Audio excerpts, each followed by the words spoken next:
नाबार्ड की ओर से अपना फोकस पेपर जो है वो लॉन्च किया गया है। क्या उसकी की हाइलाइट्स हैं उसको जानेंगे। हमारे साथ नाबार्ड के सीजीएम आर.के. श्रीवास्तव हैं। सर बहुत स्वागत है ग्रेटर जम्मू में, और ये जानना चाहूँगा कि की हाइलाइट्स क्या हैं इस फोकस पेपर की। देखिए कि जो हम फोकस पेपर बनाते हैं, जैसा मैंने पहले भी बताया, ये डिस्ट्रिक्ट लेवल पे एक डॉक्यूमेंट हमारा बनता है जिसको पीएलपी बोलते हैं, पोटेंशियल लिंक क्रेडिट प्लान, जो ये बताता है कि प्रायोरिटी सेक्टर में कितना क्रेडिट जा सकता है। तो हम एग्रीकल्चर और प्रायोरिटी सेक्टर की डिफरेंट एक्टिविटीज़ के लिए उसको एसेस करते हैं कि कितना क्रेडिट का रिक्वायरमेंट है। इसकी हाईलाइट ये है कि 35,500 करोड़ का इस बार हमने प्रोजेक्शन किया है, जो पिछले साल से 15% के करीब ज़्यादा है। और संभव इसलिए है क्योंकि गवर्नमेंट ने बहुत सारी नई स्कीमें लाई हैं। जैसे आप समझो कि एनिमल हस्बेंड्री और फिशरीज़ फार्मर्स के लिए केसीसी की सुविधा दी गई है। तो जिनको पहले अपने वर्किंग कैपिटल के लिए नहीं मिलता था, उनको अब वर्किंग कैपिटल मिल रहा है। गवर्नमेंट एफपीओ बनाने की बात कर रही है। इसके अलावा स्टेट गवर्नमेंट ने बहुत सारी योजनाएं लागू की है, जैसे integrated dairy development scheme, poultry development scheme, fodder development scheme. तो अभी अपॉर्चुनिटी बहुत है, अवसर बहुत है लोगों के पास। इसके साथ साथ अभी यूनियन बजट पेश हुआ, नाबार्ड इसको कैसे देखता है, एज ए सीजीएम कैसे देखते हैं, क्या नई अपॉर्चुनिटीज़ आपको लगती हैं उसमें?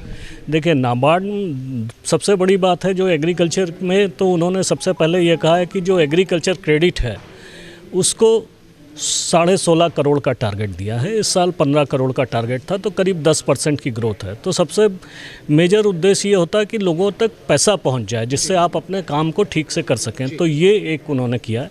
दूसरा, हमारे पास जो RIDF का कॉर्पस है, जो रूरल एरिया में ही इंफ्रास्ट्रक्चर बनाने के काम आता है, जैसे रूरल रोड बनानी है, ब्रिज बनानी है, स्कूल बनाने हैं, या एग्रीकल्चर फार्म बनाना है, सीड फार्म बनाना है, तो उसका जो हमें गवर्नमेंट एलोकेट करती थी वो 30,000 करोड़ था, जिसको बढ़ा के 40,000 करोड़ किया गया। तो इसकी वजह से क्या होगा कि रूरल एरिया में नए इंफ्रास्ट्रक्चर क्रिएट होंगे और वो लोगों की मदद करेंगे प्रोडक्टिविटी बढ़ाने में। वज़ीर साहब ने एक अहम बात कही कि सक्सेस स्टोरीज जो है वो हाईलाइट की जाए। नाबार्ड के पास भी कुछ सक्सेस स्टोरीज होंगी जो क्रेडिट दिया है, कहीं किसी ने अपना यूनिट लगाया है, और बहुत ऑलरेडी एक सक्सेस की बुक है हम लोगों ने छापी हुई है, मैरी गोल्ड टू सैफरन। तो वो हम लोग हर साल करते हैं। इस बार कोरोना की वजह से थोड़ा हम लोग फील्ड में कम जा पाए हैं, लेकिन अभी हमारा ये है कि जब अभी खुल गया है तो अभी हम लोग ये प्रयास करेंगे कि इस साल हम एक डॉक्यूमेंट ला सकें या एक डॉक्यूमेंट्री ला सकें, दोनों में से जो भी संभव है। उसके साथ साथ ये भी कहा है कि बैंकिंग की जो लोन सुविधाएं हैं उसको आसान करना होगा। तो जैसे वज़ीर साहब ने कहा, ये बड़ी वाजिब सी बात है, क्योंकि ग्राउंड लेवल पे जो है किसानों को सही फ़ायदा पहुँचना चाहिए। देखिए, बैंक तो अधिकतर सुविधाएं देने को तैयार रहते हैं। अभी सबसे बड़ी बात यह है कि अवेयरनेस चाहिए, लोगों को ये जानकारी चाहिए कि किस किस चीज़ों के लिए हम बैंक से पैसा ले सकते हैं। तो एक बार वो जानकारी हो जाएगी तो बैंकों को भी आसानी रहेगी और गांव वालों को भी आसानी। स्टार्टअप पे बहुत जोर दिया गया है, प्रधानमंत्री ने कहा है इसकी नींव जो है बजट की वो स्टार्टअप्स है। क्या नाबार्ड के पास है युवाओं के लिए कि स्टार्टअप के लिए क्या है? नहीं, देखिए, स्टार्टअप को हम डायरेक्टली सपोर्ट नहीं करते हैं, क्योंकि हम डायरेक्टली तो केवल बैंक या गवर्नमेंट को ही दे सकते हैं। लेकिन अगर कोई ऐसा स्टार्टअप है, उनको सपोर्ट करने के लिए हमने 2 जगह किया हुआ है, जिसको इंक्यूबेशन सेंटर बोलते हैं।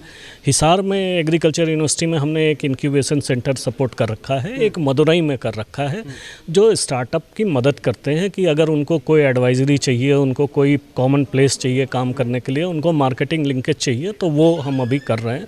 तो उनकी सक्सेस पर डिपेंड करेगा कि हम उसको कितना आगे ले जा सकते हैं। तो जिस तरह से आर.के. श्रीवास्तव उन्होंने अपना जो है व्यू पॉइंट जो रखा है इस फोकस पेपर पर भी, और ये कहा है कि जो नाबार्ड है वो जम्मू कश्मीर की इकोनॉमी को बूस्ट करने में एक अहम रोल जो है वो अदा कर रहा है। फिलहाल मेरे साथ इतना ही। कैमरामैन बशीर के साथ राजन वैद, ग्रेटर जम्मू वर्चुअल।